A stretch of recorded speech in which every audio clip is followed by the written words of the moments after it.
Welcome back to Freedom Rocs. Our guest is still Christopher Eads, Chairman of the Greater Rochester Libertarian Party and past Chairman of the Libertarian Party of New York. Now, I understand this year could be a big year for the Libertarian Party. Polls all over the place say that people are fed up with the status quo and are giving more serious consideration than usual to voting for third-party candidates. How does that affect the Libertarian Party? Well, it's good for the Libertarian Party. It's good for everybody that's not part of the establishment. What we need is not necessarily victory.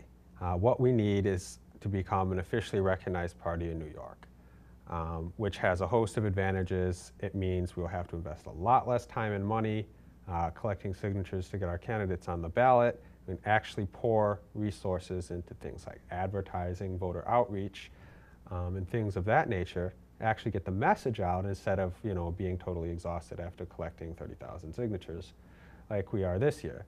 Well, not totally exhausted, but obviously that's a tremendous effort that could have been used going door to door to voters, actually talking about the candidate, canvassing and things like that nature. So what we need is 50,000 votes for governor. You wouldn't think that would be hard, but it is hard. Senate candidates routinely get more than that, for example, and that's another statewide office. But governor, it's, people in New York are looking to vote for, the Democrats and Republicans at the top of the ballot. Usually. Now, in this race, there's a number of factors. One, anybody that's been paying any attention at all to what's going on in Albany knows that we have a hideously dysfunctional government and that our state representatives care more about... Really? Really? You think? Yeah, by all indications, yeah. So, I mean, they're more interested in fighting with each other than in actually, doing the business of the people. And I think it's abundantly clear, we've been rated the most dysfunctional state legislature 2 years in a row, clearly headed for a third year. Our government is just broken. It's broke and it's broken.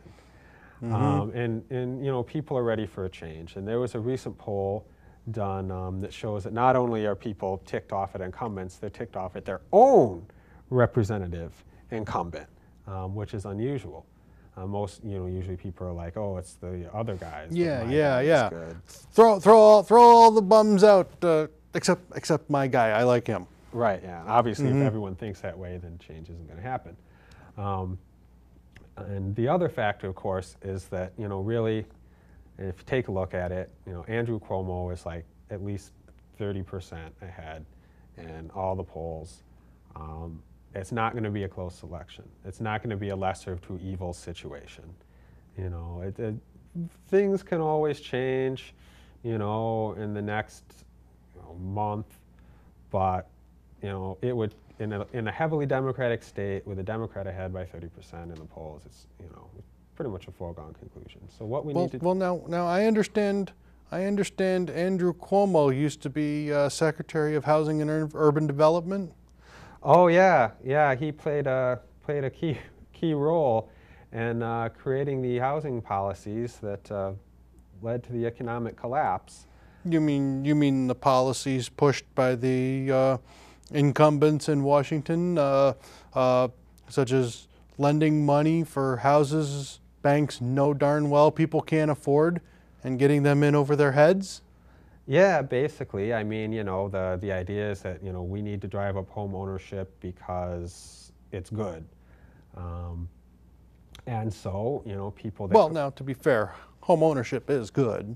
Right. Home ownership is good, but, that doesn't mean it's the only factor. For instance, if you can't afford to own a home, you can't afford to make... Then you shouldn't be getting a $100,000 or $200,000 loan from the bank.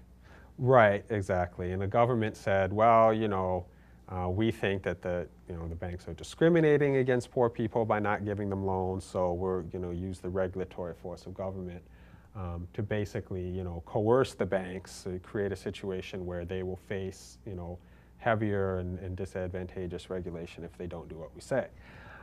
So the banks offered loans to people who couldn't afford houses, you know, who's had no collateral, basically, and then they couldn't afford the payments, and they were foreclosed upon. And all those foreclosures led to a large increase in the supply of available houses, which drove down market prices.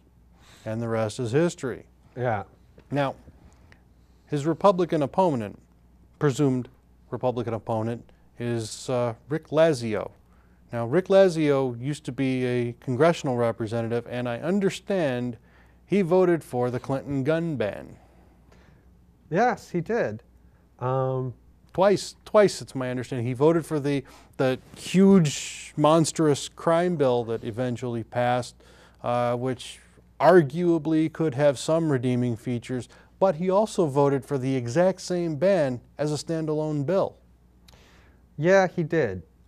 His credentials as a Republican? conservative, yeah, as a Republican or conservative aren't that strong. His credentials as a principled person aren't that strong. And certainly, you know, he has taken, he works as an investment banker. He's taken many campaign contributions from Wall Street. He's pretty much in the same boat as Andrew Cuomo in that sense that, you know, if he's not directly responsible for creating our ongoing recession, then I'm sure his close friends are. And he's not going to back away from them. So it doesn't really give us a lot of confidence with New York in its own budget crisis. But there's an alternative. This year is the perfect opportunity to vote for non-establishment candidates, such as Warren Redlich, or, if you must, Kristen Davis, because this is the only way we can shake up the political system, is to get at least one of the third-party gubernatorial candidates, preferably Warren Redlich, 50,000 votes, so that the Libertarian Party can become a constituted political party with all the benefits that entails. Yeah, and if you know, and if you're the progressive type, I'd still rather you vote for Warren Redlich. But you could vote for the Howie Hawkins on the Green Party, and you know, certainly a strong Green Party candidate will take votes away from the Democrats who have held a power monopoly.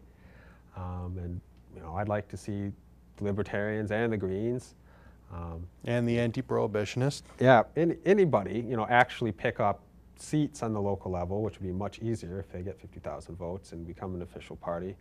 But you know, anybody that chips away at what has become the one-party rule in New York State, and we all know how well that's worked out in Rochester.